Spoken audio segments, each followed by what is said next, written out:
They aimed their questions like arrows at her past, trying to shame her on live television. Her accent grew stronger with each word, as truth and dignity silenced the room. They hoped to capture her stumbling over words, cameras positioned to catch every fleeting expression. Her quiet dignity wasn't in their calculated script, as she prepared to reveal the truth they never expected. The Metropolitan Museum of Art's Grand Hall gleamed with impossible elegance. Crystal chandeliers casting golden light across a sea of designer gowns and bespoke suits as the annual Children's Education Foundation. Gala transformed the already magnificent space into something almost ethereal. Beneath the polished marble, beneath the practiced smiles and air kisses, tensions simmered like invisible currents. This wasn't just a charity event, but a carefully choreographed performance where New York's elite and political figures navigated complex hierarchies under the watchful gaze of the media elite. Alex Mitchell adjusted his custom-tailored jacket, catching his reflection in a gilded mirror. 15 years at Progressive Media had taught him exactly how to blend, how to look like he belonged in spaces reserved for the powerful and privileged. His producer, Sarah, whispered into her sleek headset, confirming his position near the east entrance to the waiting camera crew, knowing that Mitchell wasn't like other political reporters. He didn't chase predictable sound bites or settle for pre-approved questions. He created moments, viral confrontations that drove traffic, generated engagement, and built his reputation as the journalist politicians and celebrities feared most on the charity circuit. Tonight, his target was Melania Trump, former First Lady and continuing public figure, but more importantly to Mitchell, a symbol of contradictions he deemed worthy of exposure, confrontation, and public humiliation for his network's eager audience.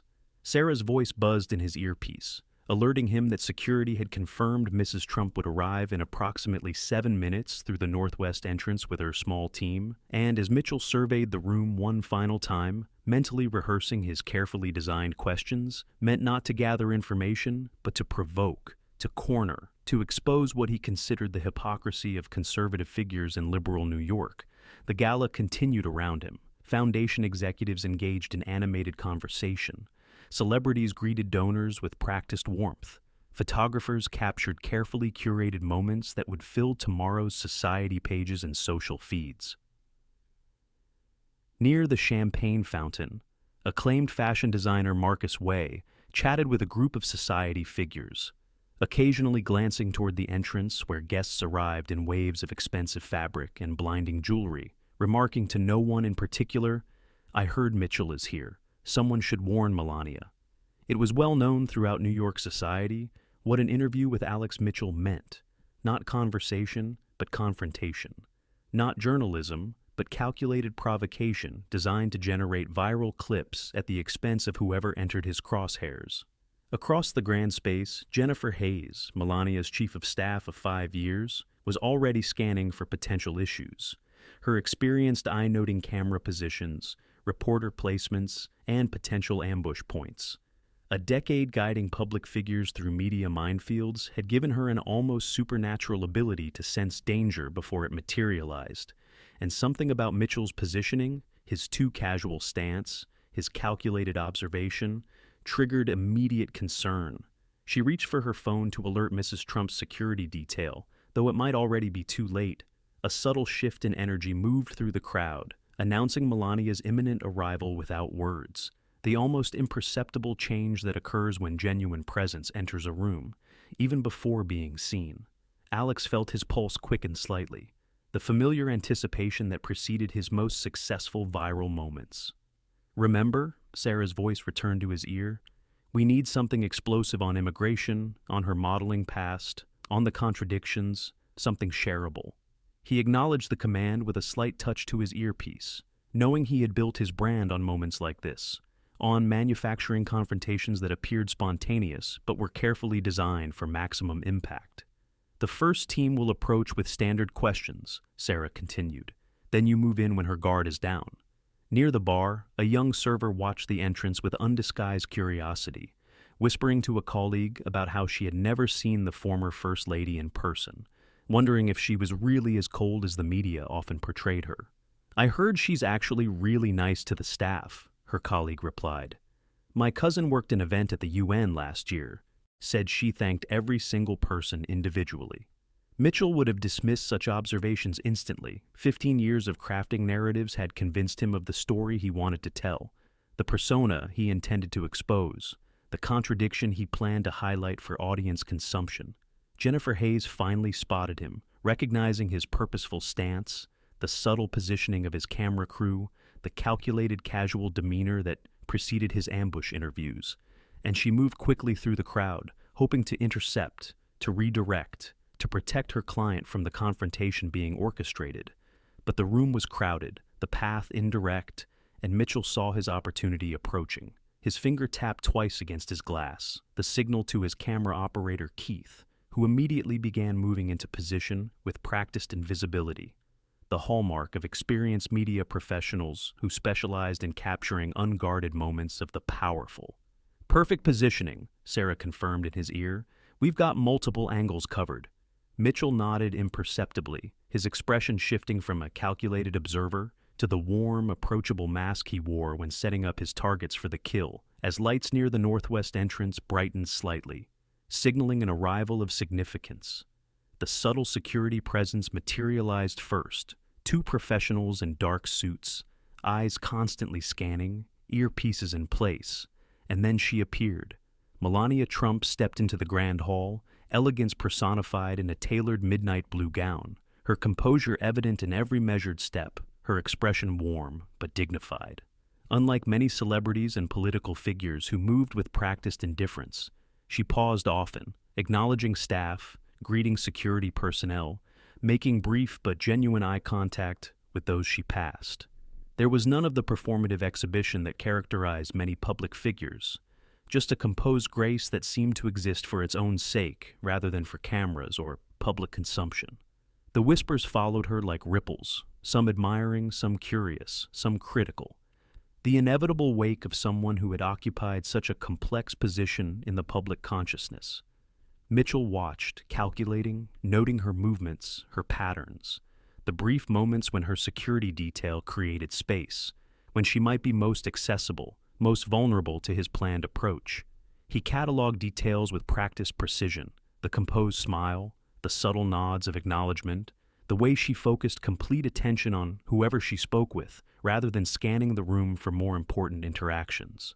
These were all potential pressure points, potential contradictions to highlight, potential openings for the questions he had spent days crafting for maximum impact, maximum discomfort, maximum viral potential. "Engagement on our live feed is already climbing," Sarah's voice confirmed in his ear.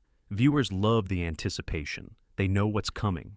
The familiar validation reinforced his approach. People didn't tune in for respectful exchanges or thoughtful discussions. They wanted confrontation, wanted discomfort, wanted the satisfaction of seeing composure cracked, seeing the powerful squirm under pressure they couldn't control.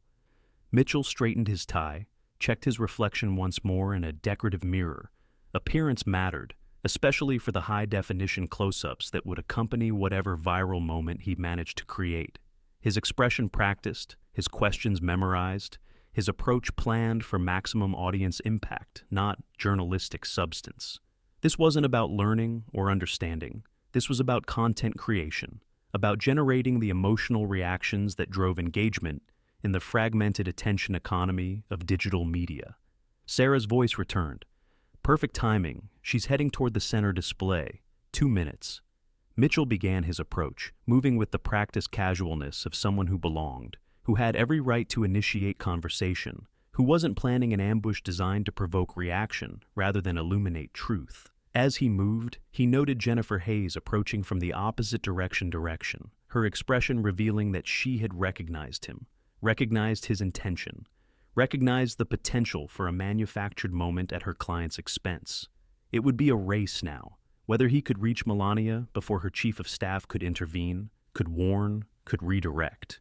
Keith and the second camera operator, Lisa, adjusted their positions with subtle professionalism, ensuring optimal angles without drawing attention, ensuring perfect framing for whatever unfolded, ensuring Mitchell would appear reasonable even as his questions grew increasingly hostile.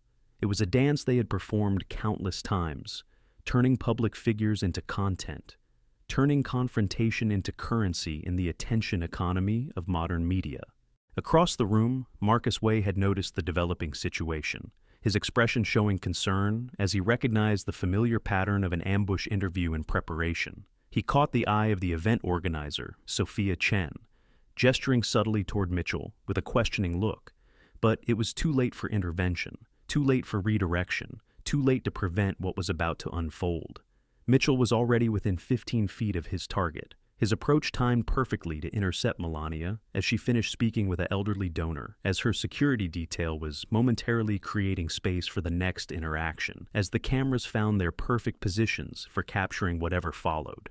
"Mrs. Trump," he called, his voice carrying just the right notes of respect and authority. "Might I have just a moment of your time?"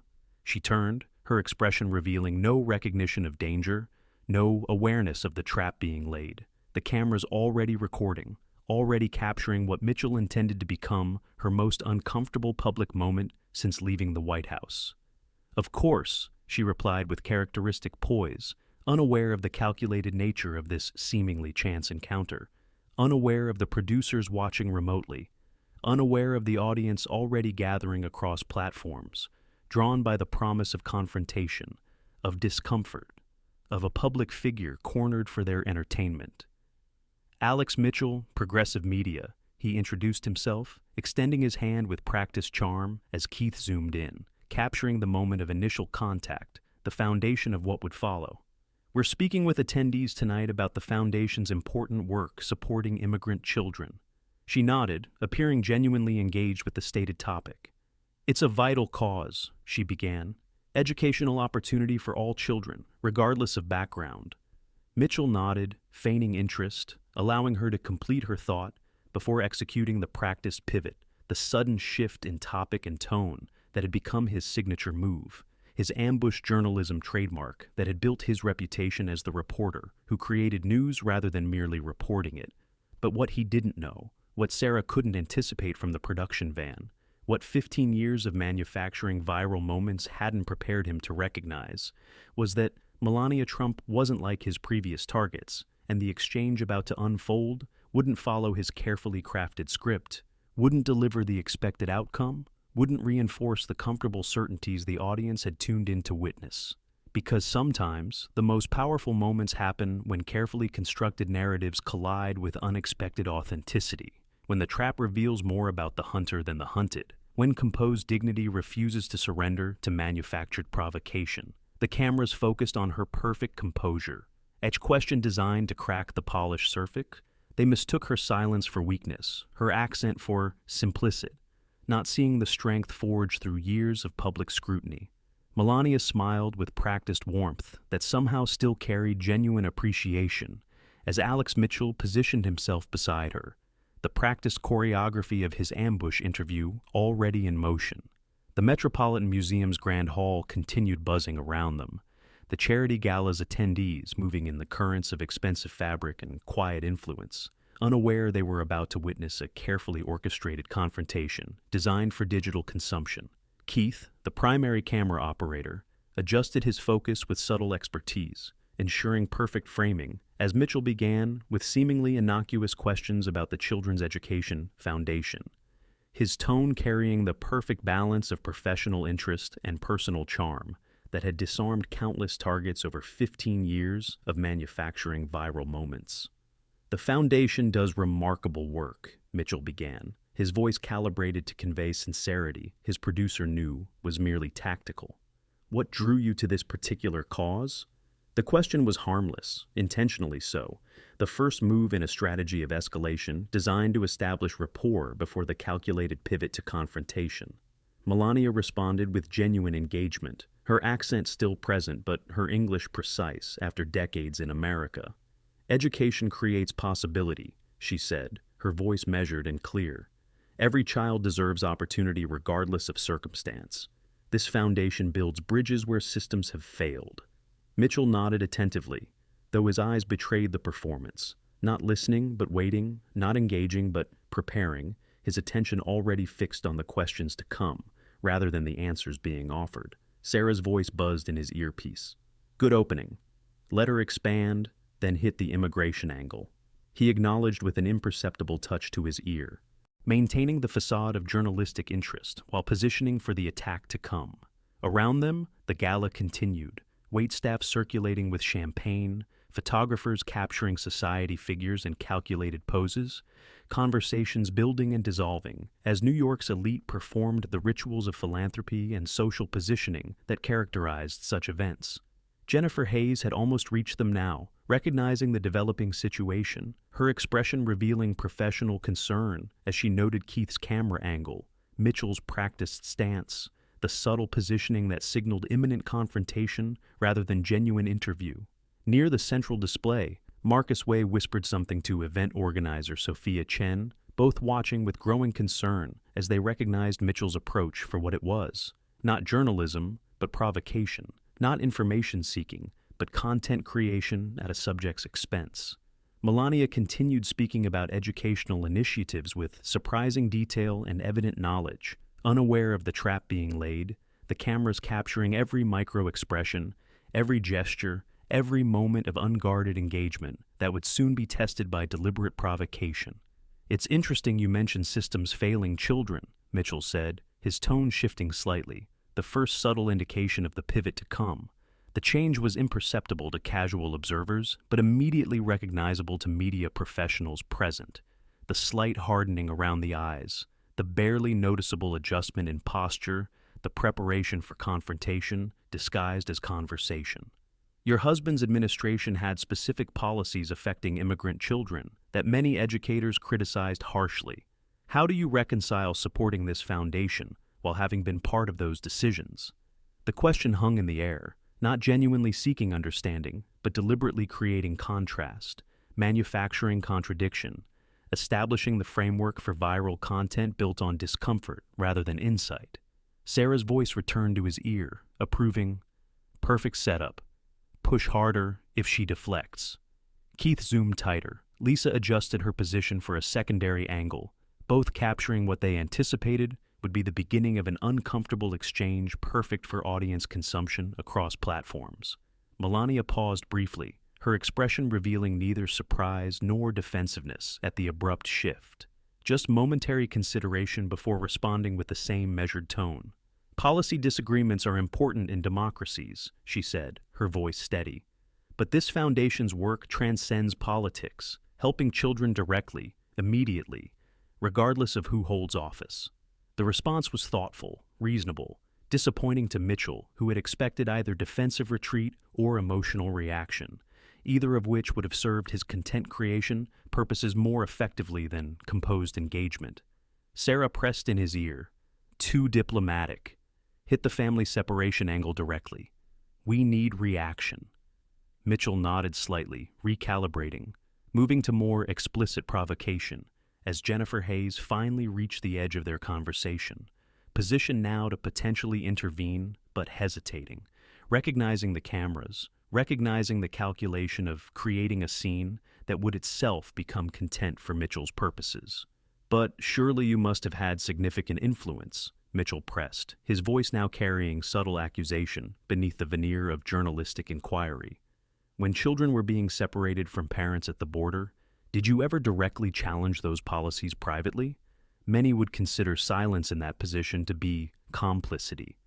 The provocation was now explicit, the question designed not to illuminate, but to corner, to force either defensive response or uncomfortable admission. Either outcome serving the content creation needs of progressive media's digital strategy. Keith maintained perfect focus, camera steady, capturing what Mitchell anticipated would be the first cracks in Melania's composed exterior, the viral-worthy reaction his audience had been conditioned to expect, to desire, to consume. Around them, nearby conversations quieted slightly as attendees became aware of the developing situation, the unmistakable tension of ambush journalism unfolding amidst the elegance of the Metropolitan's grand space. Melania's expression changed subtly, not with anger, not with defensiveness, but with something resembling thoughtful recognition of the game being played, the trap being laid, the content being manufactured at her expense. "I understand why you ask this," she began, maintaining the same measured tone.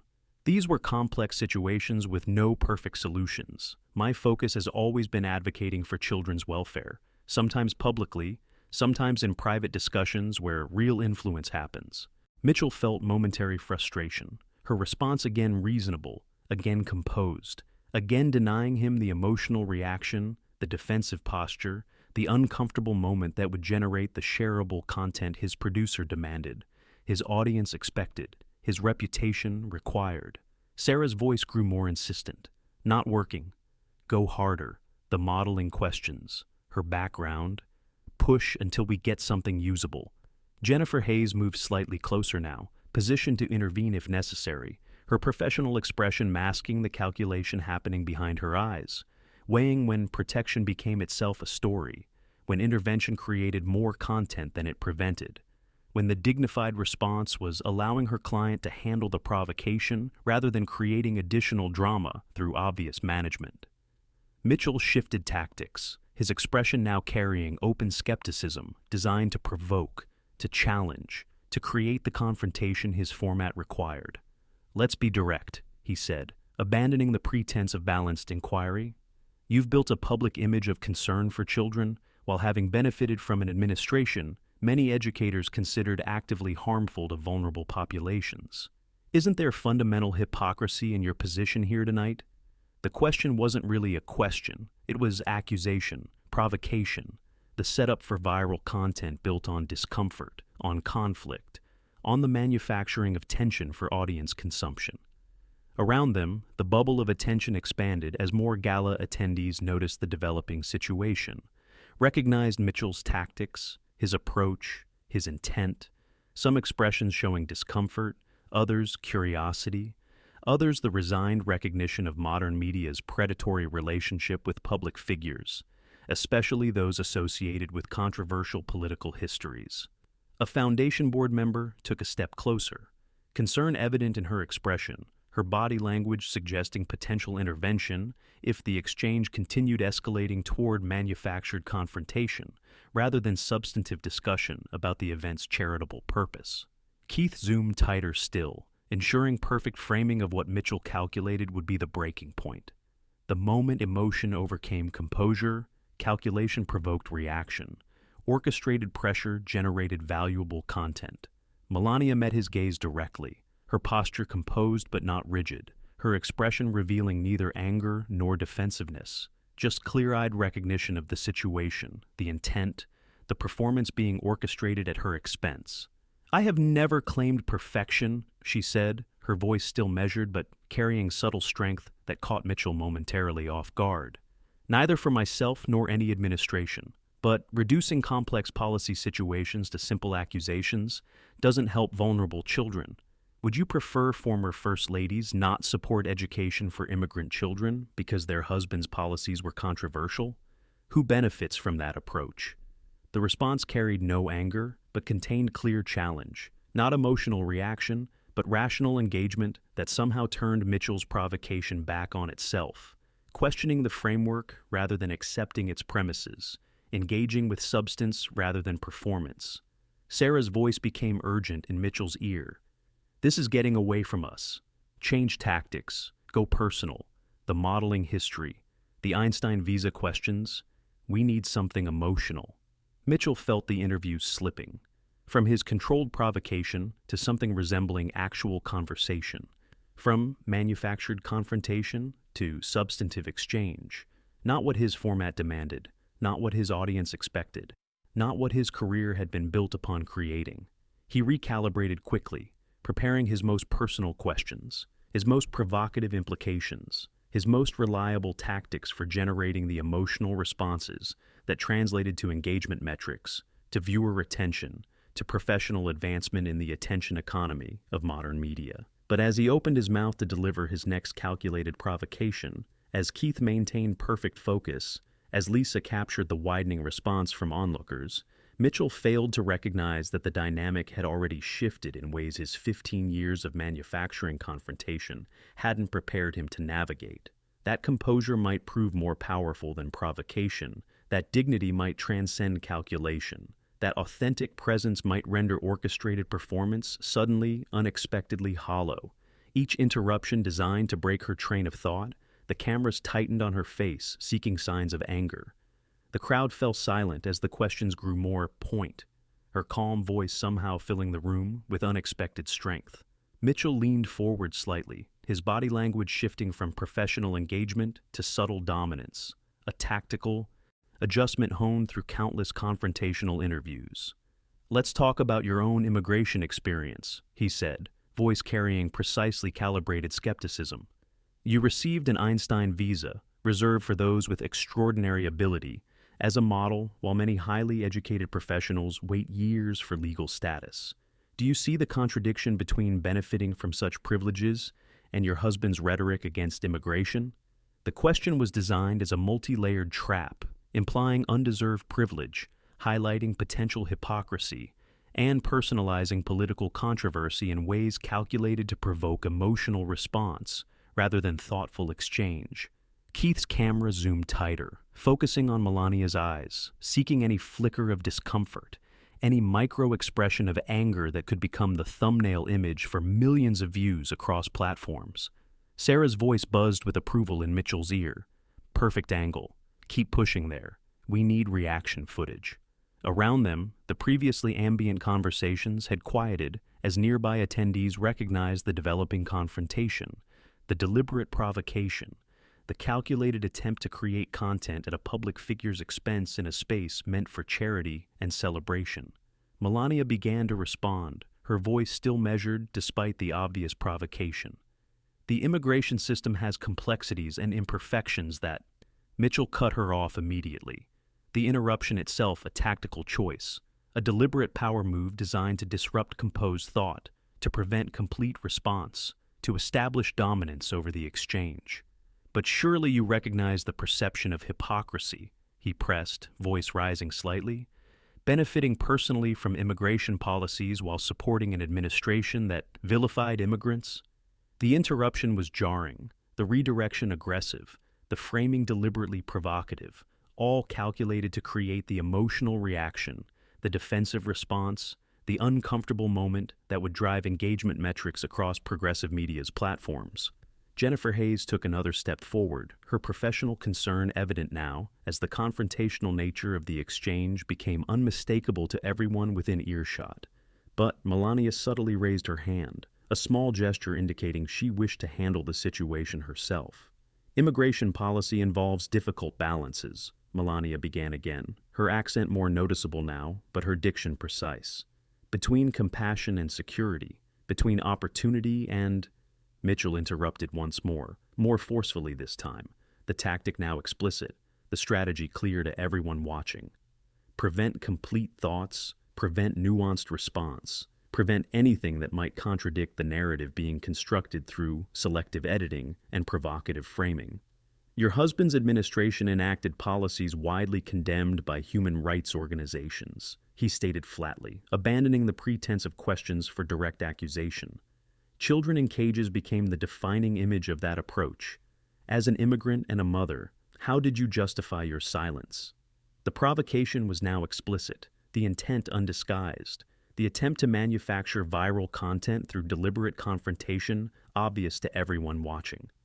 A few feet away, Sophia Chen, the event organizer, whispered urgently to her assistant, "This is completely inappropriate for a charity event. Should we intervene?" Marcus Way shook his head slightly, responding quietly, "That would only create another story, more content for them. Look at her, she's handling it." Indeed, Melania's posture remained composed, her expression revealing neither anger nor distress, despite the increasingly hostile framing, the deliberate provocations, the calculated attempt to create an emotional response for camera consumption. Around them, the bubble of attentive silence expanded as more gala attendees noticed the developing situation. Conversation quieting as attention focused on the confrontation unfolding amid crystal champagne flutes and museum masterpieces. "I understand the emotional response to those images," Melania replied, her voice still steady, still measured. "Any situation involving children deserves our deepest concern. My work, both during and after the White House, has focused on children's well-being across many circumstances." Mitchell shook his head dismissively, the gesture captured perfectly by Keith's camera, the visual language of the exchange now explicitly confrontational, as Mitchell abandoned journalistic pretense for more direct provocation. "That sounds like a prepared statement rather than a genuine answer," he said, voice carrying open skepticism. "The public never heard you directly challenge those policies. Your Be Best campaign rang hollow to many, while children were suffering under your husband's directives. The statement wasn't a question at all, but direct accusation, direct challenge, direct attempt to provoke the defensive response, the emotional reaction, the moment of discomfort that would generate the viewership his producer demanded, his platform required, his career depended upon creating." Sarah's voice was urgent now in his earpiece. "Perfect. Keep pushing exactly like that. We're getting great reaction online already." Lisa, the second camera operator, had widened her shot slightly to capture not just the exchange, but the growing audience of gala attendees, now watching with expressions ranging from discomfort to disapproval, to the unmistakable recognition of ambush, journalism unfolding in a space meant for philanthropy, for celebration, for the social performance of charitable concern. Foundation board members exchanged concerned glances. Security personnel shifted their positions slightly. Jennifer Hayes maintained her protective proximity while respecting her client's clear desire to handle the situation herself. Melania took a small breath, a moment of centered focus that Mitchell immediately recognized as the preparation for response, rather than the emotional reaction he sought to provoke. Working from within complex situations often requires... He cut her off again, the interruption now aggressive, now explicit in its intent to prevent substantive response, to maintain control of narrative, to create the appearance of evasion rather than the reality of thoughtful engagement. "Let's be direct," he pressed, voice hardening further. "You've built a public image around concern for children, while having been married to a man whose policies many consider actively harmful to children. How is that not fundamentally hypocritical?" The framing was perfect for viral content, personal yet political, accusatory yet ostensibly focused on policy, designed to force either defensive response or uncomfortable concession, either outcome serving the content creation, purposes that motivated the entire exchange. Keith zoomed tighter still, camera rock steady, capturing what Mitchell anticipated would be the breaking point. The moment composure cracked, calculation provoked reaction. Practice pressure generated the viral content his career demanded. Around them, the silence had become complete in their immediate vicinity. The contrast striking between the elegant surroundings, the charitable purpose, and the deliberate provocation unfolding before dozens of witnesses who recognized the manufactured nature of the confrontation, the calculated attempt to create discomfort for audience consumption. A security team member moved slightly closer, positioned now to end the exchange if necessary, his expression revealing professional assessment of a situation, potentially requiring intervention. Melania's eyes met Mitchell's directly, a gaze that somehow carried neither anger nor dismissal, but something unexpected, a clear-eyed recognition of the game being played, the trap being laid, the content being manufactured at her expense. When she spoke again, her voice carried a quality that caught Mitchell momentarily off guard, not defensive, not emotional, not reactionary, but quietly authoritative in ways his preparation hadn't anticipated. His approach hadn't accounted for. His strategy hadn't been designed to counter. "Mr. Mitchell," she began, "I understand what you're attempting to create here." The simplicity of the acknowledgement, the directness of the observation, created a momentary shift in the dynamic, from interrogation to recognition, from subject responding to observer noting, from reactive to proactive, in ways Mitchell hadn't expected and Sarah couldn't direct him to counter. "Progressive media sent you to create a confrontational moment," she continued, voice steady and clear. "Not to understand complex situations or discuss this foundation's important work, helping immigrant children access education." The observation was delivered without accusation, without emotional charge, just simple acknowledgement of the reality everyone watching already recognized, the manufactured nature of the confrontation, the performative quality of Mitchell's outrage, the calculated attempt to create content through provocation rather than substance. Sarah's voice was suddenly urgent in Mitchell's ear. "Cut her off. Redirect immediately. Don't let her control the framing." Mitchell attempted to interrupt again, to reassert control, to prevent the observation from continuing, but something in Melania's composed presence, something in the directness of her gaze, something in the unexpected authenticity of the moment caused his practiced interruption to falter, his reliable tactics to hesitate, his manufactured confrontation to momentarily pause. The silence that followed carried weight, significance, anticipation as everyone watching, from nearby attendees to remote producers to digital audiences, already engaging with the live feed, sensed something unexpected developing, something unscripted emerging, something authentic potentially breaking through the carefully constructed performance of confrontational journalism.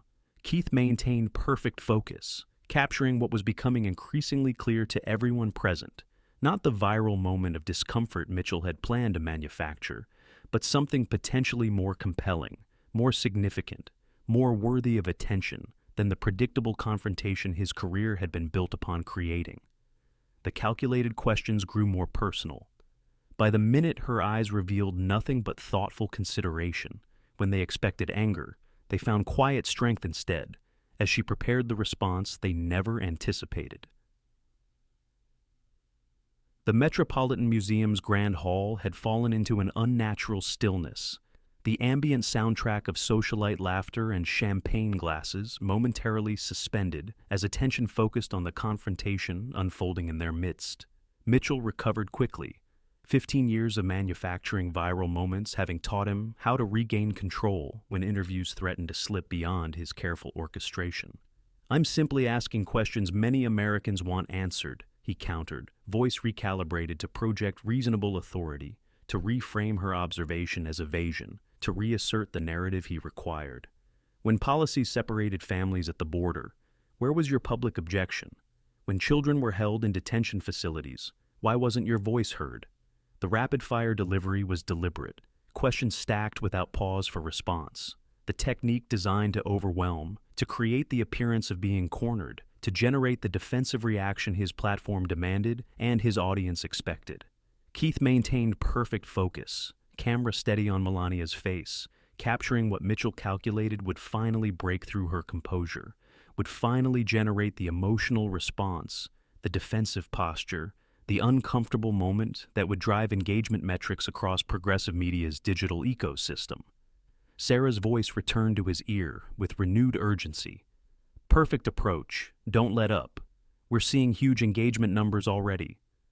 The validation reinforced Mitchell's strategy, the familiar confirmation that confrontation generated attention, that discomfort created content, that manufacturing moments of tension translated directly to professional success in the fragmented attention economy of modern media. Around them, Foundation Board members exchanged uncomfortable glances. Security personnel shifted positions slightly. Jennifer Hayes maintained protective proximity while respecting her client's clear desire to handle the situation herself. The audience of gala attendees had grown, conversation completely suspended now, as New York's elite watched the unfolding exchange with expressions ranging from discomfort to disapproval to the unmistakable fascination of witnessing orchestrated conflict in a space meant for philanthropy and celebration. "Your fashion choices during border visits became stories themselves," Mitchell continued, pressing his advantage, voice hardening further, as all pretense of journalistic inquiry gave way to explicit provocation. Messages on jackets while children suffered, stilettos to flood zones. The public saw performative concern, while your husband's administration enacted policies widely condemned by human rights organizations. The accusations were no longer framed as questions at all, just direct provocations, direct attempts to create the defensive response, the emotional reaction, the moment of discomfort that would generate the viral content his career demanded, his producer required, his audience had been conditioned to expect and consume. Lisa adjusted her camera angle slightly, capturing not just the exchange, but the context, the elegant surroundings, the charitable setting, the gathered audience now watching what had clearly transformed from interview to ambush, from journalism to provocation, from inquiry to performance. Melania remained still, her posture neither rigid with defensiveness nor slumped with resignation, just present, composed, attentive in ways that somehow commanded the space despite Mitchell's increasingly aggressive approach. Her expression revealed thoughtful consideration rather than emotional reaction, her eyes clear and focused rather than defensive or evasive. The composed response itself became increasingly unsettling to Mitchell, who had built a career on provoking reactions, on creating discomfort, on manufacturing viral moments of emotional display that could be packaged, distributed, and monetized across platforms. Sarah's voice grew more insistent. "Something's wrong. We need reaction. Go harder. The modeling photos, the plagiarism allegations, anything to get emotion." Mitchell nodded imperceptibly, recalibrating yet again, reaching now for his most personal questions, his most provocative implications, his most reliable tactics for generating the emotional responses that translated to engagement metrics, to viewer retention, to professional advancement. "Before your time as First Lady," he began, voice now carrying deliberate insinuation, "you posed for photographs many considered inappropriate for someone who would later claim to advocate for children's welfare and online safety. How do you reconcile those contradictions in your public image?" The question was designed with surgical precision to cut through composure, to provoke defensive response, to create the emotional reaction that would generate clicks, views, shares, and comments. The currency of digital media success, the metrics of professional achievement in the attention economy, Mitchell navigated with such calculated expertise. Around them, the audience reaction shifted subtly, expressions hardening from merely uncomfortable to openly disapproving as the deliberately personal nature of the provocation became undeniable to everyone watching. Marcus Way took a half step forward, his expression revealing the professional assessment that boundaries of propriety had been crossed, that journalistic license had been abandoned for manufactured provocation in a space meant for charitable purpose. Sophia Chen, the event organizer, moved toward a security team member, a subtle indication that intervention might soon become necessary if the confrontation continued escalating beyond acceptable parameters for the Foundation's prestigious gathering. Jennifer Hayes maintained her position, her expression revealing professional recognition of the calculated trap being laid, the deliberate attempt to provoke reaction rather than engage substance, the manufactured nature of the entire exchange. Keith zoomed tighter still, camera rock steady, capturing what Mitchell anticipated would finally be the breaking point. The moment composure cracked, calculation provoked reaction, practice pressure generated the viral content his career had been built upon creating. But Melania's expression remained thoughtful, neither angry nor defensive, as she considered the deliberately provocative question, the personal attack disguised as journalism, the calculated attempt to create discomfort for audience consumption. When she finally spoke, her voice carried a quality that caught Mitchell momentarily off guard. Not emotional reaction, but measured reflection, not defensive posture, but thoughtful engagement with something deeper than the provocation itself. "You know," she began, her accent present but her English precise, "I have never claimed perfection in my journey. The simplicity of the acknowledgement, the authenticity of the response, created another subtle shift in the dynamic, from subject defending to person reflecting, from reactive to contemplative, in ways Mitchell's approach hadn't been designed to accommodate, hadn't been structured to counter. My life has chapters, like anyone's. Modeling was part of my past, one step in a long journey that brought me here today." The response carried no defensiveness, no apology, no emotional reactivity, just straightforward acknowledgement of reality, of complexity, of the human dimensions beyond the flattened caricatures Mitchell's format required, his platform demanded, his audience had been conditioned to expect. Sarah's voice was urgent now in Mitchell's ear. "This isn't working. Cut her off. Go harder. The language issues, the citizen question, anything to get reaction footage." Mitchell attempted to interrupt again, to prevent the thoughtful response from continuing, to redirect toward more provocative territory. But Melania continued speaking, not raising her voice, not showing anger, just maintaining her thought with a composed presence that somehow commanded attention more effectively than confrontation, that somehow created space for completion rather than fragmentation, that somehow transformed interruption from power move to obvious rudeness visible to everyone watching. "What interests me," she continued, her gaze direct and clear, "is why media platforms believe creating conflict serves public understanding better than actual conversation about important issues.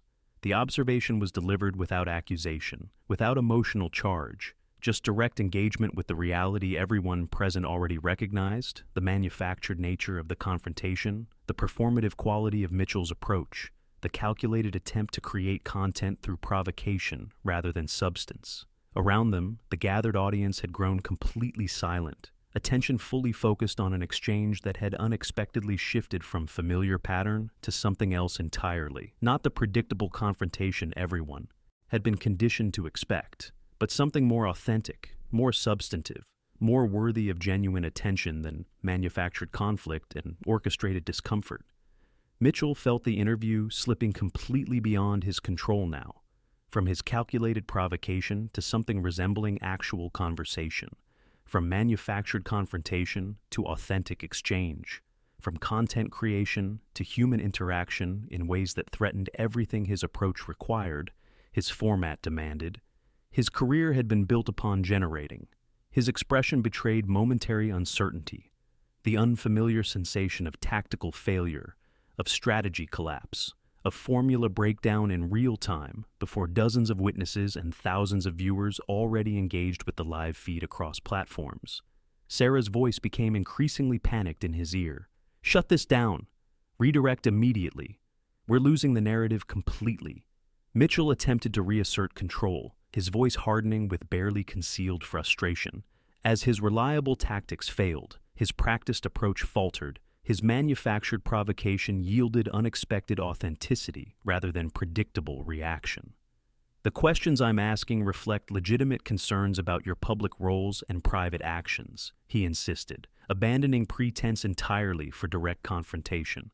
"Your silence during controversial policies, your contradictory public image, your privileged immigration path compared to those suffering under your husband's directives, these aren't manufactured issues but genuine contradictions that demand explanation." The statement was delivered with practiced authority, with professional indignation, with the calculated righteousness that had generated countless viral moments throughout his media career.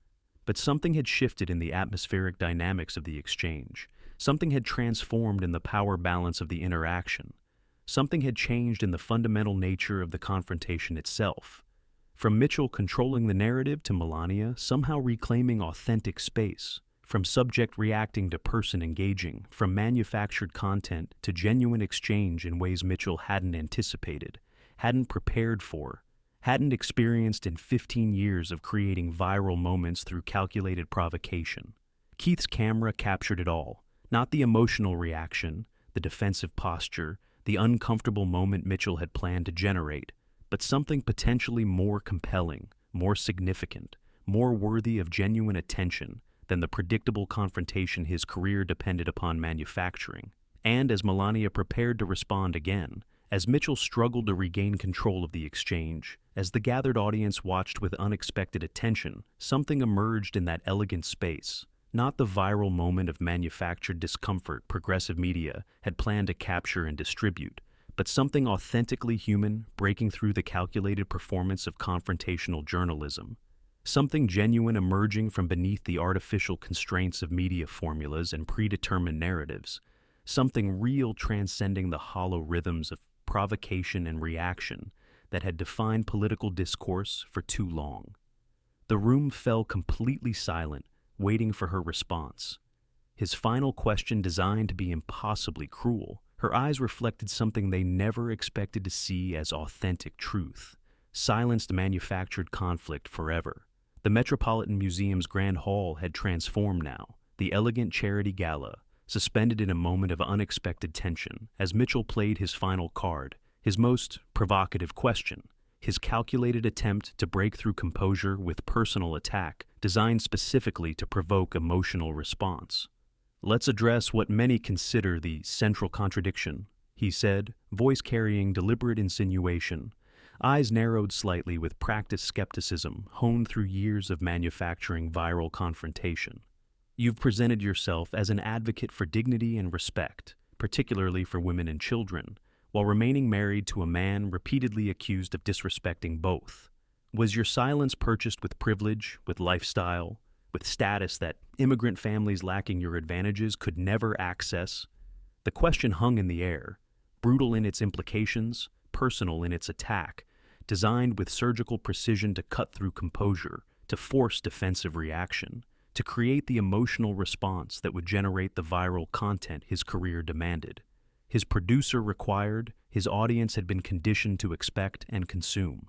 Keith's camera captured the moment perfectly, tight focus on Melania's face, poised to record what Mitchell calculated would finally be the breaking point, the instant where calculation provoked reaction, where practice pressure generated content, where composure surrendered to emotion in ways that could be packaged, distributed, and monetized across platforms.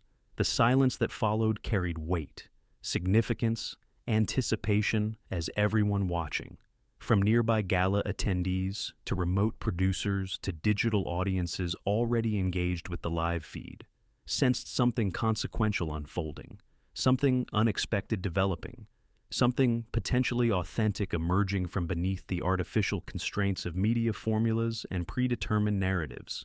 Foundation board members stood motionless, security personnel tensed slightly.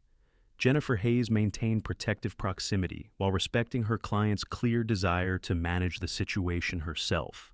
Sophia Chen exchanged a glance with Marcus Way, both recognizing boundaries had been crossed, journalistic license abandoned for manufactured provocation, the charitable purpose of their prestigious event subsumed by calculated attempt to create content at a guest's expense. Sarah's voice carried unmistakable urgency in Mitchell's ear. Perfect question. Don't let her dodge. Perfect setup for reaction footage. The validation confirmed what everyone present already recognized: the deliberate provocation, the manufactured nature of the confrontation, the calculated attempt to create discomfort for audience consumption rather than understanding for public illumination.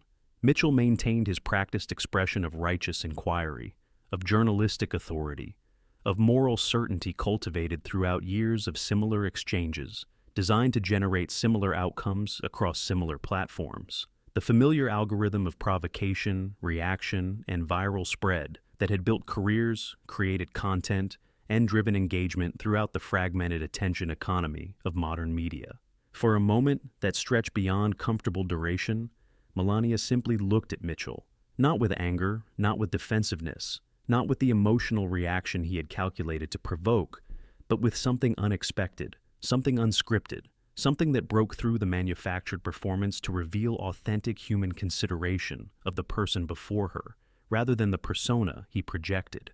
Then she took a small breath, a moment of centered focus that Mitchell immediately recognized as preparation for response, rather than the emotional reaction he sought to generate. Around them, the audience had grown completely still, attention fixed on an exchange that had transformed from predictable confrontation to something else entirely, something worth genuine attention rather than manufactured engagement, something transcending the hollow rhythms of provocation and reaction that had defined political discourse for too long. "You know," Melania began, her voice carrying a quality that immediately commanded the space. Not through volume, but through authenticity. Not through performance, but through genuine presence that somehow pierced the artificial construction of the entire exchange. "Before I was a public figure, before I was a model, before I was an immigrant to America, I was a young girl in Slovenia during communist rule." The unexpected beginning caught Mitchell completely off guard, his prepared follow-ups suddenly irrelevant, his practiced redirections suddenly inappropriate, his calculated strategy suddenly collapsing before authentic narrative emerging from lived experience rather than media construction. Keith's camera remained steady, capturing not the emotional reaction, the defensive posture, the uncomfortable moment Mitchell had planned to generate, but something potentially more compelling, more significant, more worthy of genuine attention than the predictable confrontation his career depended upon manufacturing. "I grew up in a system where media served power rather than truth," she continued, her accent present but her English precise, her gaze direct but not confrontational, just present, just authentic, just human, in ways that the artificial constraints of Mitchell's approach hadn't anticipated, hadn't accounted for, hadn't been designed to accommodate.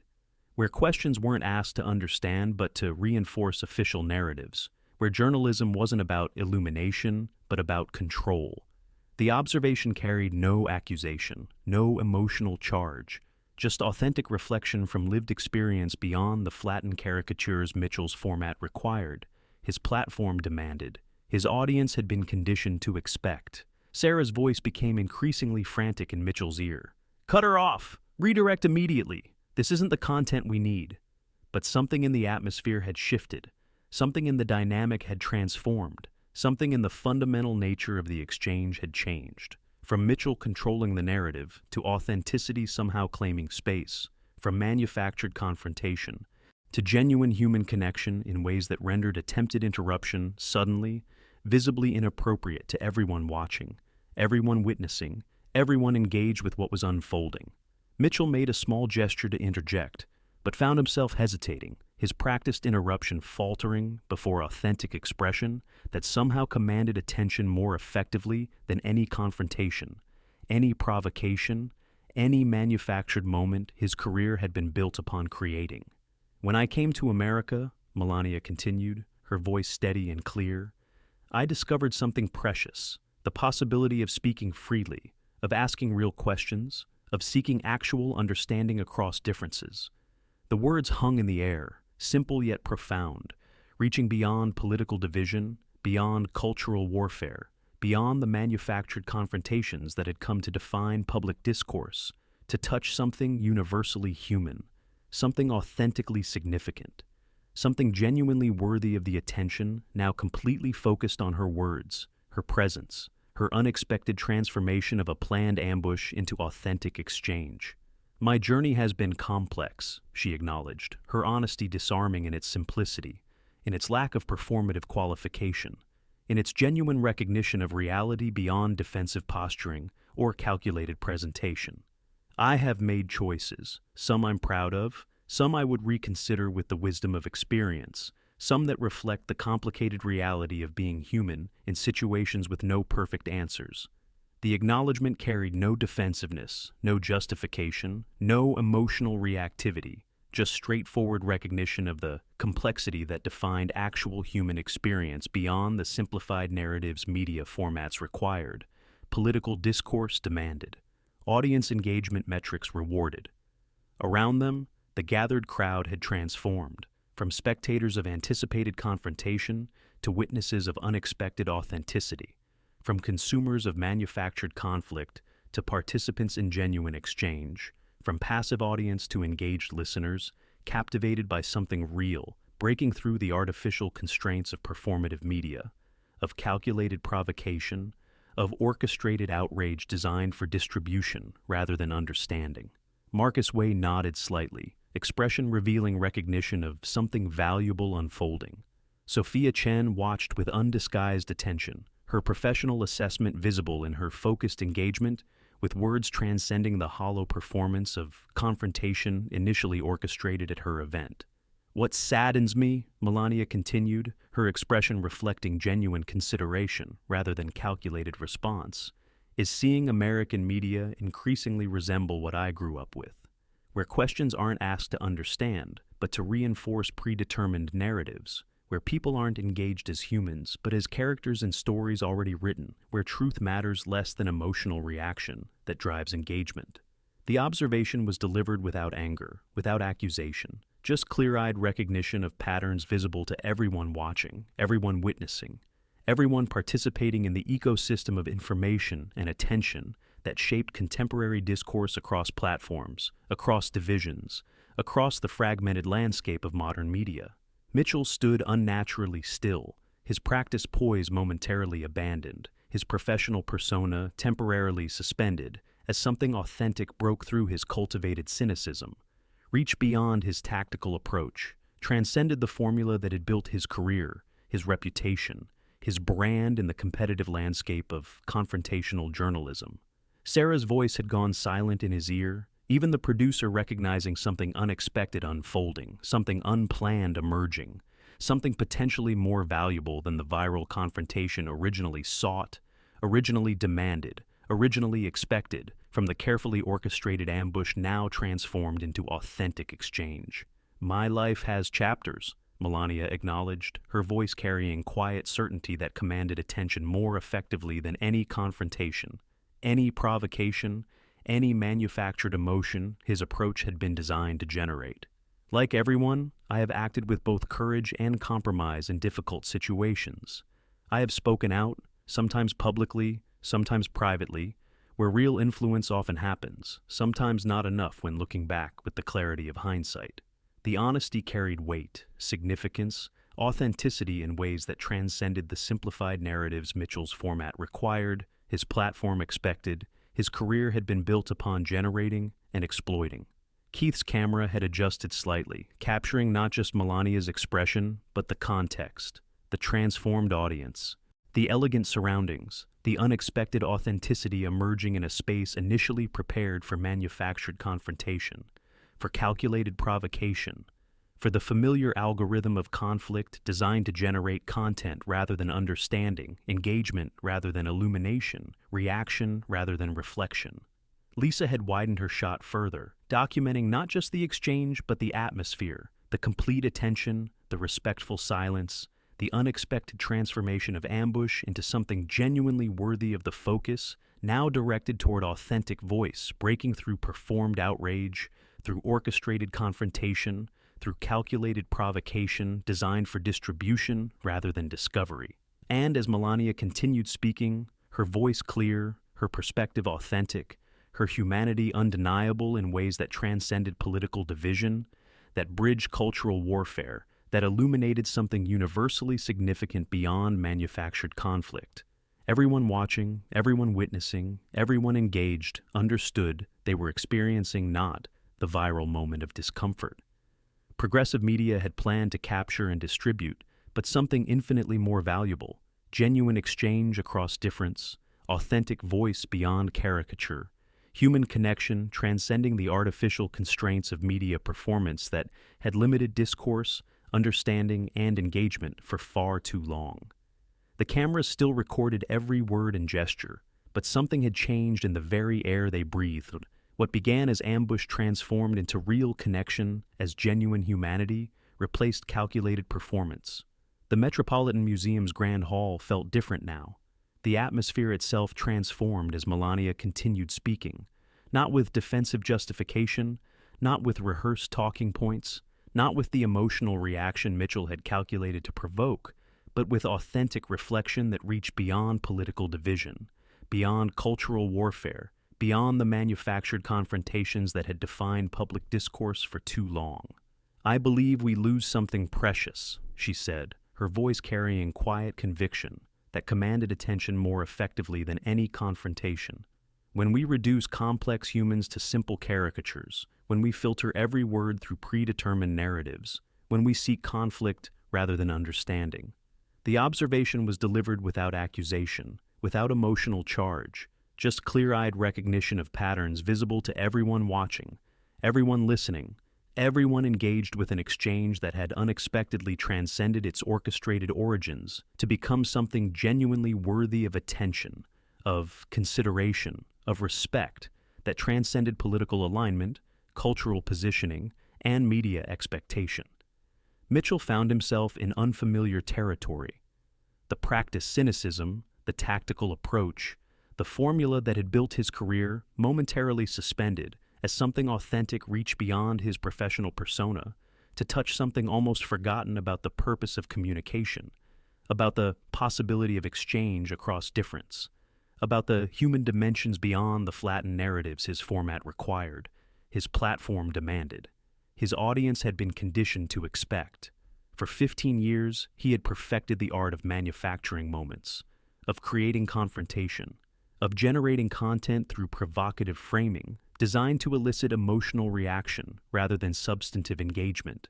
But something in Melania's composed authenticity, something in her direct yet non-combative presence, something in the unexpected transformation of ambush into exchange had disrupted the familiar patterns, had challenged the reliable formulas, had revealed the possibility of something beyond the hollow performance of confrontational journalism that had defined his professional identity for so long. Around them, the gathered audience had been transformed from spectators anticipating manufactured conflict to witnesses of unexpected authenticity, from passive consumers of confrontation to engage participants in something genuine, breaking through the artificial constraints of media performance, of political positioning, of cultural warfare that had limited meaningful exchange for far too long. Marcus Way had moved slightly closer, his expression revealing recognition of something significant unfolding beyond the predictable patterns of celebrity ambush and defensive reaction. A Foundation board member nodded approvingly, her attention completely focused on words transcending the orchestrated provocation initially anticipated, initially expected, initially prepared as content for distribution rather than communication for understanding. Even security personnel had relaxed their posture slightly, the potential for intervention now replaced by recognition of exchange worthy of protection rather than confrontation requiring management.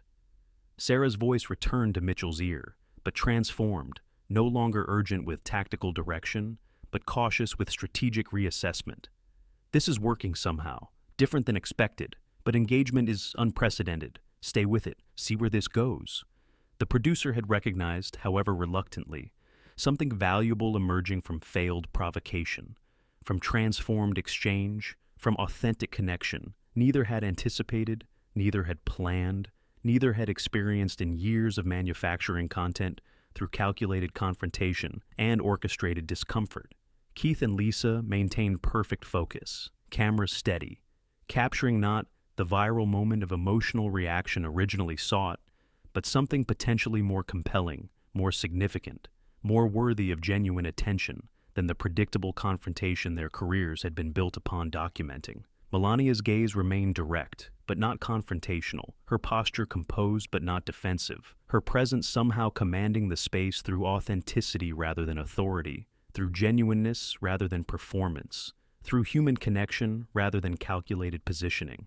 I have watched how media narratives flatten complex realities, she continued, how predetermined stories about immigrants, about women, about public figures prevent genuine understanding of complicated situations where there are no perfect choices, only difficult balances with inevitable imperfections. The observation carried weight, significance, authenticity that transcended the simplified narratives Mitchell's format required, his platform expected. His career had been built upon generating and exploiting. Mitchell found words finally, but not the ones he had prepared, not the follow-up provocations designed to corner, to trap, to generate emotional reaction, but something more aligned with actual inquiry, with genuine curiosity, with professional purpose beyond content creation through manufactured confrontation. You mentioned speaking out privately, he said, his voice carrying different qualities now, less confrontational, more engaged, the shift subtle but unmistakable to everyone watching, everyone listening, everyone participating in the unexpected transformation of ambush into exchange. Can you talk about those moments, about the balance between public and private advocacy in positions where every word is scrutinized? The question was different, not designed to provoke but to understand, not calculated to trap but to explore, not manufactured to create reaction, but offered to extend dialogue that had unexpectedly emerged from beneath the artificial constraints of his original approach. Jennifer Hayes watched the transformation with professional recognition, her expression revealing awareness of something unexpected unfolding, something valuable emerging, something authentic breaking through the familiar patterns of media ambush and defensive reaction. Sophia Chen had moved closer, her attention completely focused on exchange worthy of the prestigious space she managed, the charitable purpose her event served, the genuine communication her foundation sought to foster across divisions, across differences, across the fragmented landscape of contemporary discourse. Around them, gala attendees maintained respectful attention, their expressions revealing recognition of something significant occurring beyond the predictable patterns of celebrity confrontation and public performance they had initially anticipated, initially expected, initially prepared to witness. Melania nodded slightly, acknowledging the shift in approach, in tone, in purpose that everyone present could feel, could recognize, could appreciate regardless of political alignment, cultural positioning, or media expectation. Private advocacy has different dynamics, she explained, her voice thoughtful, measured, authentic in ways that transcended the rehearsed responses, the defensive postures, the calculated performances that characterized so much of public discourse across platforms, across divisions, across the fragmented landscape of modern communication. Sometimes the most meaningful influence happens in quiet conversations where genuine exchange is possible, where complex situations can be discussed, with nuance impossible in public statements filtered through predetermined narratives. The insight carried weight, significance, authenticity born of lived experience rather than media construction, of genuine reflection rather than strategic positioning, of human reality beyond the flattened caricatures conflict-driven formats required. Platforms demanded, audiences had been conditioned to expect. Mitchell listened, actually listened, perhaps for the first time in years, not scanning for weakness, not seeking openings, not calculating provocations, but engaging with perspective different from his own, with experience beyond his understanding, with authenticity rarely encountered in the manufactured landscape of political media and celebrity confrontation. Keith captured the transformation visibly occurring in Mitchell's expression, the subtle shift from practiced cynicism to genuine engagement, from tactical approach to professional curiosity, from content creation through provocation to communication through exchange that no one had anticipated, no one had planned, no one had experienced in countless similar situations, structured for entirely different outcomes. How do you maintain authentic voice? Mitchell asked, following the unexpected path now unfolding before him, before the audience, before the cameras still documenting every moment of the transformed exchange. When words are constantly misinterpreted, when every statement becomes filtered through predetermined narratives. The question reflected genuine curiosity, professional inquiry, human connection breaking through the practiced cynicism, the tactical approach, the formula that had defined his career, his reputation, his professional identity for so long. Sarah remained silent in his ear, the producer recognizing something valuable unfolding beyond tactical direction, beyond strategic manipulation, beyond the manufactured confrontation originally planned, originally expected, originally demanded by the content requirements of their platform, their format, their approach to engagement in the attention economy of contemporary media. Melania considered the question thoughtfully, her expression revealing genuine reflection rather than calculated response, actual engagement rather than defensive positioning, authentic presence rather than performed persona, carefully constructed for media consumption and public presentation. It requires knowing yourself beyond the narratives others create, she said finally, her voice carrying quiet certainty born of lived experience rather than rehearsed talking points, of genuine wisdom rather than strategic messaging, of human reality beyond the flattened presentations media formats required, political discourse expected, audience engagement metrics rewarded. Understanding that your worth isn't determined by headlines, that your impact isn't measured by viral moments, that your purpose exists beyond performance for public consumption. Around them, the audience had transformed completely, from anticipating confrontation to witnessing connection, from expecting defensive reaction to experiencing authentic exchange, from preparing for viral discomfort to participating in genuine communication that transcended political division, cultural warfare, and media expectation in ways no one had anticipated, no one had planned, no one had experienced in countless similar situations, structured for entirely different outcomes. Foundation board members exchanged glances of appreciation. Security personnel maintained respectful distance rather than protective positioning. Event staff paused their duties to witness exchange worthy of the prestigious space, the charitable purpose, the genuine communication their foundation sought to foster across divisions, across differences, across the fragmented landscape of contemporary discourse. Mitchell nodded, his expression revealing professional recalibration, personal recognition, human connection breaking through the practiced cynicism, the tactical approach, the formula that had built his career, his reputation, his brand in the competitive landscape of confrontational journalism and celebrity ambush. The Foundation's work with immigrant children, he said, the conversation returning to its original, stated purpose with entirely different qualities, entirely different dynamics, entirely different authenticity than initially planned, initially expected, initially prepared as content creation rather than meaningful exchange. What specific initiatives do you find most effective in creating educational opportunity regardless of background? The question reflected genuine inquiry, professional purpose, human engagement, transcending the hollow performance of confrontational journalism that had defined his approach, his career, his contribution to public discourse for far too long. And as Melania responded with detailed knowledge, with genuine passion, with authentic engagement that illuminated the Foundation's work, the challenges faced by immigrant children, the possibilities created through educational opportunity regardless of background. Everyone watching, everyone listening, everyone participating understood. They were witnessing not the viral moment of manufactured discomfort.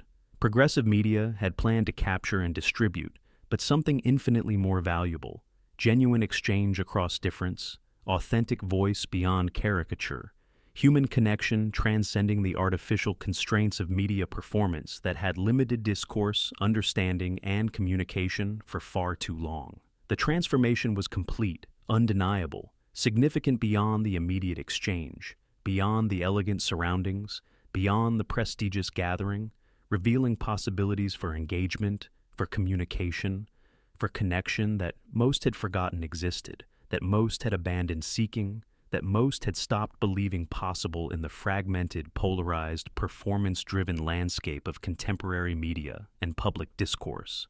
The cameras finally lowered, the interview complete, but something unprecedented was already spreading screens lit up across the country with unexpected truth as authenticity outpaced the algorithms of division. Beyond the Metropolitan Museum's elegant walls, beyond the chandeliers and champagne flutes, something extraordinary was happening across digital landscapes as the unexpected exchange between Melania Trump and Alex Mitchell escaped the confines of the charity gala and spiraled outward with unprecedented speed. Ryan Davis, Progressive Media's digital director, stared at his monitors in the production van parked outside, watching metrics explode beyond anything he had witnessed in 12 years of political media.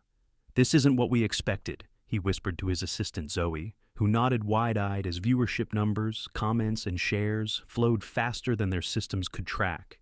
The engagement patterns defying every assumption, every prediction, every algorithm they had built to measure and monetize the attention economy of contemporary media. Watch Melania Trump transform an ambush into a masterclass on authentic communication, posted at Truth Media, attaching a 3-minute clip that had already reached 4 million views in just 37 minutes.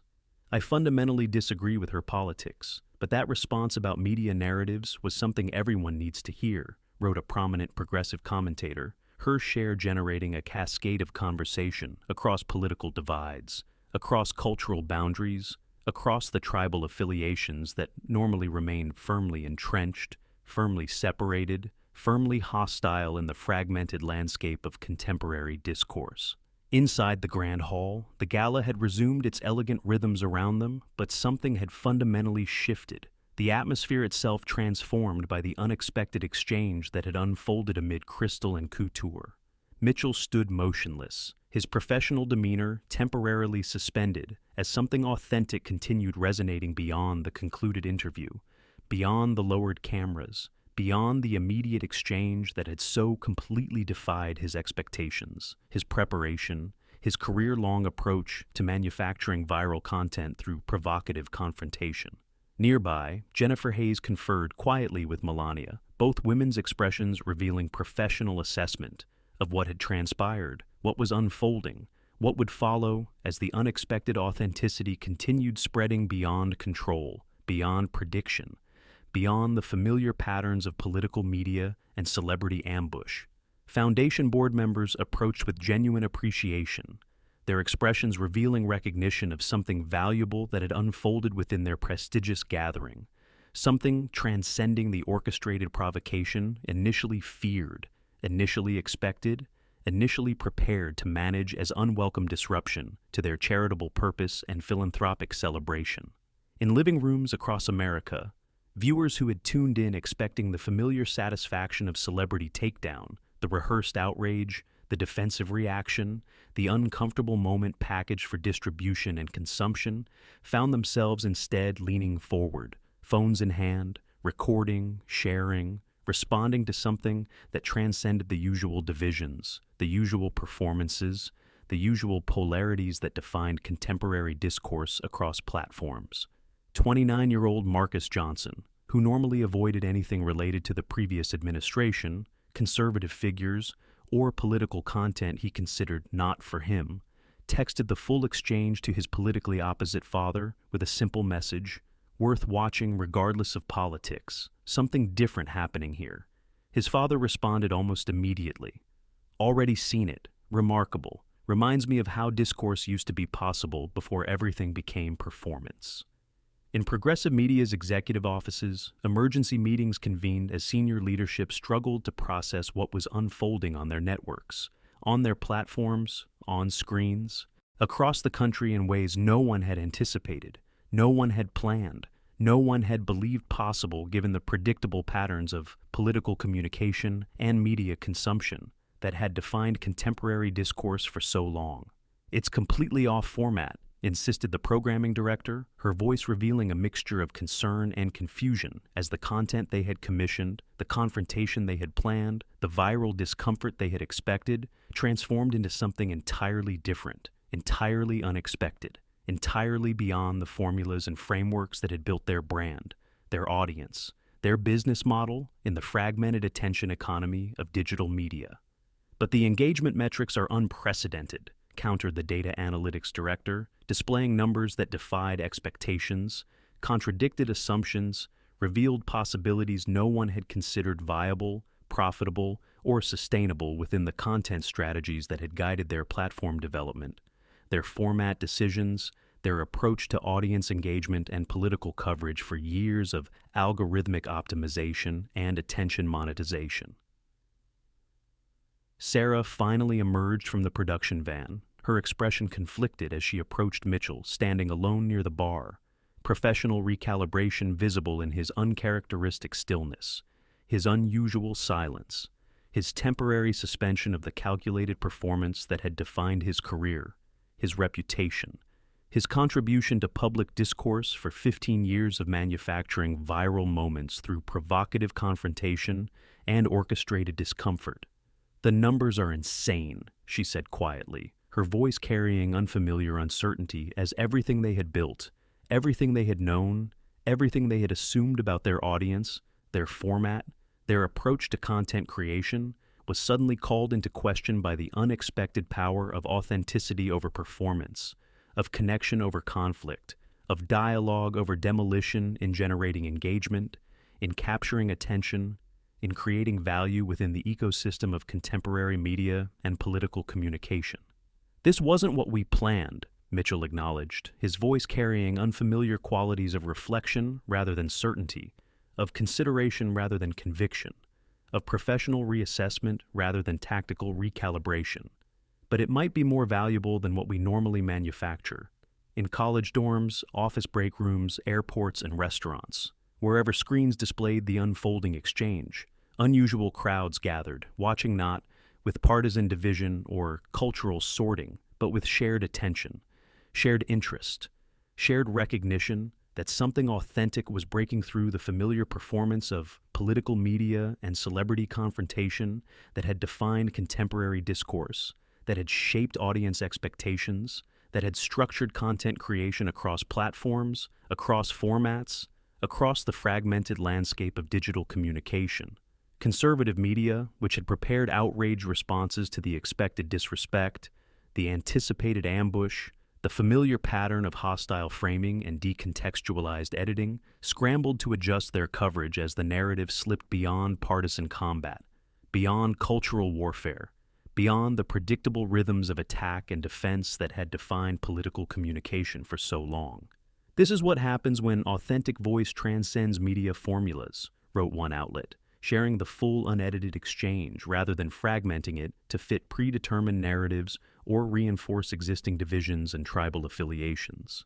Progressive outlets, normally aligned with Mitchell's confrontational approach and progressive media's framing, found themselves in unfamiliar territory, acknowledging the power of authentic response, the resonance of genuine perspective, the impact of meaningful exchange that transcended political positioning, cultural warfare, and the manufactured confrontations that had defined contemporary discourse across platforms, across divisions, across the tribal affiliations normally maintained, reinforced, and exploited through content creation strategies optimized for engagement, through conflict, through provocation, through the algorithmic amplification of emotional reaction rather than substantive understanding. A lesson in authentic communication, read an unexpected headline from a progressive media site, as boundaries between information ecosystems, normally strictly enforced, strictly separated, strictly hostile, suddenly blurred in an unprecedented moment of shared attention, shared consideration, shared recognition of something, valuable breaking through the artificial constraints of political performance and media construction. Sophia Chen approached Melania as the gala continued around them, her expression revealing professional appreciation for what had unfolded within her prestigious event, within her elegant space, within her foundation's charitable gathering, initially threatened by manufactured confrontation, but unexpectedly transformed by authentic exchange that ultimately served their core mission, their fundamental purpose, their genuine commitment to creating connection across difference, across division, across the fragmented landscape of contemporary society. "Thank you," she said simply, her voice carrying genuine acknowledgement of what had transpired, what had unfolded, what had transformed within the Grand Hall. That exchange about media narratives and authentic voice resonated deeply with our foundation's work, breaking through predetermined stories about immigrant children and educational possibility. Melania nodded, her expression revealing genuine engagement with the foundation's purpose beyond performance, beyond photo opportunity, beyond the calculated positioning that defines so much of public appearance and charitable engagement in contemporary society and political communication. Network phones rang constantly now, interview requests pouring in from Melania, not just from conservative outlets but from across the media landscape, producers, directors, hosts, all sensing something important had happened, something unexpected had unfolded, something significant had emerged that required follow-up, that demanded exploration, that suggested possibilities beyond the manufactured confrontations and orchestrated provocations that had defined political communication, celebrity coverage, and public discourse for so long.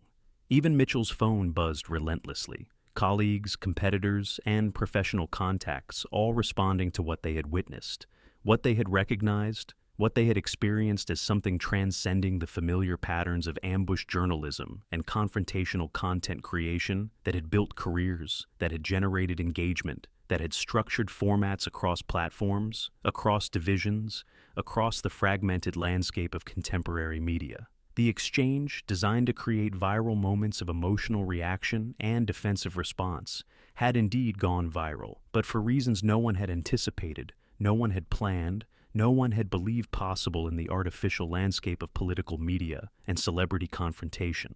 In the manufactured ecosystem of contemporary communication, a poised woman with direct experience of both authoritarian media control and American press freedom had broken through the carefully constructed architecture of confrontational journalism to remind everyone watching, everyone sharing, everyone responding, what authentic exchange, what meaningful dialogue, what genuine communication could look like, stripped of performance, infused with lived experience, grounded in perspective, transcending political division, cultural warfare, and the tribal affiliations normally maintained, reinforced, and exploited through content creation, strategies optimized for engagement through conflict, through provocation, through the algorithmic amplification of emotional reaction, rather than substantive understanding. As the gala continued around them, as the digital cascade continued building beyond them, as the unexpected impact continued spreading across platforms, across perspectives,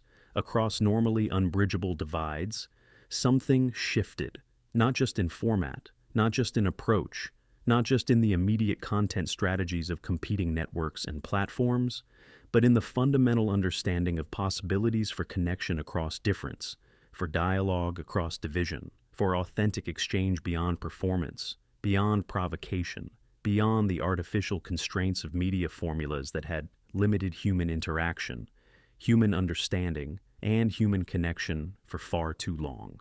Mitchell watched the metrics continue climbing on Sarah's tablet, his professional identity temporarily suspended as everything he had built, everything he had known, everything he had assumed about audience engagement, about content creation, about his contribution to public discourse through manufactured confrontation and orchestrated discomfort was suddenly, unexpectedly, significantly called into question by the unprecedented power of authenticity over performance, of connection over conflict, of dialogue over demolition in generating the very engagement, the very attention, the very value his career had been built upon creating through entirely different means, entirely different approaches, entirely different assumptions about what audiences wanted, what communication required, what media could and should provide in contemporary society beyond the hollow. Satisfaction of performative conflict and manufactured division. The moment they tried to manufacture became something real, spreading beyond control of algorithms and media plans. A single authentic voice had changed the conversation, revealing the path forward they'd forgotten was possible. 1 month after the Metropolitan Museum exchange, the ripples had become waves, crashing against established shores and reshaping the media landscape in ways no one had predicted, no one had planned, no one had believed possible in the fragmented ecosystem of contemporary communication. Melania Trump sat in her office overlooking Central Park, watching as the conversation continued beyond her control, beyond anyone's direction, beyond the artificial constraints of media formulas and predetermined narratives that had limited meaningful exchange for so long.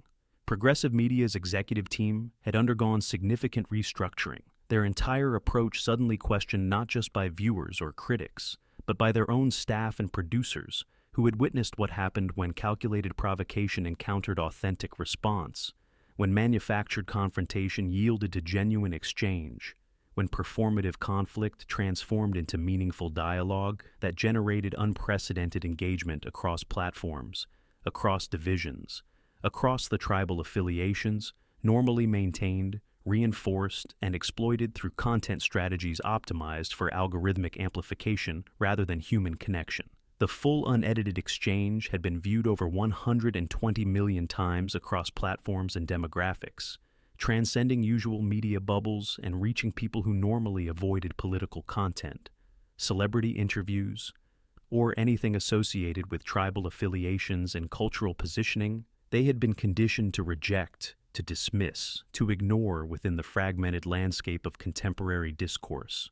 Media analysts wrote lengthy pieces examining the unexpected phenomenon, the hunger for authentic exchange revealed in those unscripted minutes when orchestrated provocation transformed into genuine dialogue, when predetermined narratives surrendered to lived experience, when performative confrontation yielded to meaningful communication that generated unprecedented engagement across normally unbridgeable divides. Columbia's School of Journalism had already incorporated the full exchange into their core curriculum, professors using it to illustrate both the limitations of confrontational approaches and the possibilities of authentic engagement beyond the formulas, frameworks, and formats that had defined political coverage and celebrity interviews for decades of performance-driven media and attention monetization. Alex Mitchell, known for his ambush tactics and provocative confrontations, had taken 3 weeks of uncharacteristic leave, his usual media presence suspended, as he processed what had happened, what it meant, what it revealed about his approach, his career, his contribution to public discourse through manufactured content and orchestrated discomfort, designed for distribution rather than understanding, for engagement rather than illumination, for attention rather than connection in the competitive landscape of contemporary media. His recent column in Journalism Review had surprised colleagues, competitors, and critics with its unexpected honesty, its genuine reflection, its professional reconsideration of practices previously unquestioned, unexamined, and unrecognized as choices rather than necessities within the ecosystem of political communication and celebrity coverage. "I've been asking myself," he wrote in a passage widely shared across platforms, "whether I've been contributing to understanding or merely to division, whether I've been illuminating issues or merely exploiting them for metrics, whether I've been serving audiences or conditioning them to expect and consume the empty calories of performative conflict rather than the substantive nourishment of genuine exchange. His candor, uncharacteristic and unexpected, had itself generated significant response across the media landscape. Professionals recognizing something important in his willingness to reconsider, to evolve, to acknowledge the limitations and consequences of approaches previously celebrated, rewarded, and reinforced throughout the attention economy of contemporary communication. Progressive media's ratings had transformed, not diminished as some had predicted, but shifted dramatically in composition, drawing viewers who had previously avoided political content entirely, finding nothing of value in partisan combat, nothing of substance in performative conflict, nothing worth attention in manufactured confrontation, designed to reinforce existing beliefs rather than illuminate different perspectives or foster genuine understanding across difference. Their new format, piloted across platforms and programs, emphasized substantive exchange, respectful engagement, and illuminating context rather than provocative framing, emotional triggering, and algorithmic optimization that had defined their previous approach to content creation, audience engagement, and attention monetization in the fragmented landscape of contemporary media. Media competitors had followed suit, revising formats, approaches, and assumptions about what audiences wanted, what engagement meant, what responsibility they bore to democratic discourse beyond the hollow satisfaction of reinforced division, beyond the empty calories of performative conflict, beyond the artificial constraints of predetermined narratives that had limited meaningful exchange across platforms, across divisions, across the tribal affiliations normally maintained, reinforced, and exploited through content strategies optimized for engagement rather than understanding, for attention rather than illumination, for consumption rather than connection. 3 major networks had already announced significant format changes for their political coverage and celebrity interviews, moving away from ambush tactics, provocative framing, and manufactured confrontation toward approaches that prioritized substance, respected complexity, and acknowledged humanity beyond the flattened caricatures conflict-driven formats required, platforms demanded, and audiences had been conditioned to expect. Harvard's Shorenstein Center announced a special symposium examining the implications for political communication, media ethics, and the relationship between authenticity and engagement in contemporary discourse, bringing together professionals, academics, and analysts to explore what happened when performance yielded to authenticity, when provocation surrendered to dialogue, when predetermined narratives encountered lived experience in ways that generated unprecedented response across normally unbridgeable divides. The Children's Education Foundation had seen applications for volunteer roles triple, not just from predictable demographics, but from people across political spectrums, cultural positions, and tribal affiliations drawn to the authentic purpose, meaningful approach, and genuine impact revealed through Melania's unexpected engagement with their mission, their work, their contribution to creating opportunity for immigrant children beyond the political divisions and cultural warfare that normally surrounded such issues in contemporary discourse. Melania's phone rang again with another interview request, this time from a prestigious Sunday program, not to discuss politics or personalities, but to explore what had happened at the Metropolitan Museum, the moment authenticity transformed provocation, and what it might mean for cultural discourse beyond the artificial constraints of media formulas and political performance that had limited meaningful exchange for so long. She accepted, recognizing the responsibility that came with the unexpected attention, the unusual platform, the unique opportunity to build on what had started, to extend the conversation beyond a single moment into something more lasting, more meaningful, more valuable to a society hungry for authentic exchange across increasingly unbridgeable divides maintained, reinforced, and exploited through media. Ecosystems optimized for engagement through conflict rather than connection through understanding. Rebecca Chen, a viewer from Michigan who had watched the exchange with her college-age son, found themselves discussing substantive issues beyond partisan framing for the first time in years. The unexpected authenticity somehow creating space for genuine conversation, respectful disagreement, and meaningful exchange previously impossible within the fragmented landscape of contemporary discourse and family communication across political divides and generational differences.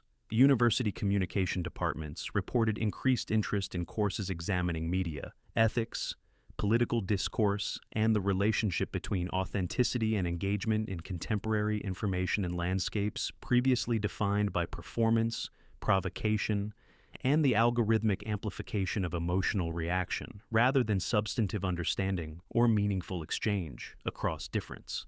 The exchange had been translated into 17 languages, subtitled and shared across international borders, carrying implications beyond American politics into global conversations about authentic dialogue, media responsibility, and the possibility of communication across cultural, ideological, and tribal divides normally maintained, reinforced, and exploited through content strategies optimized for engagement through conflict rather than connection through understanding.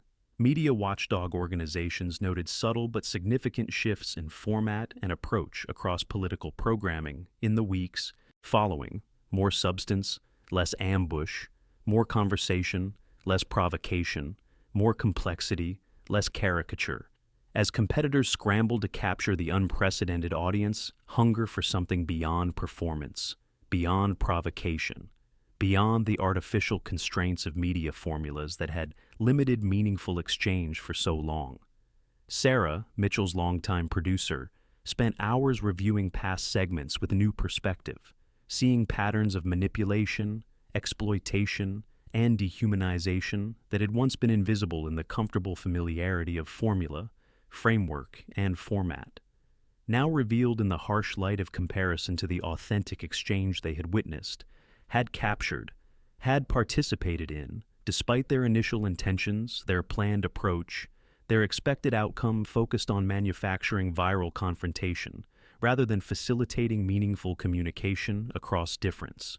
Immigrant voices, particularly women with lived experience of both authoritarian systems and American dynamics, found platforms previously unavailable, as media outlets recognized the hunger for perspectives that had long been filtered through hostile framing, dismissive introduction, and stereotypical presentation designed to reinforce existing narratives rather than illuminate different experiences or foster genuine understanding across difference.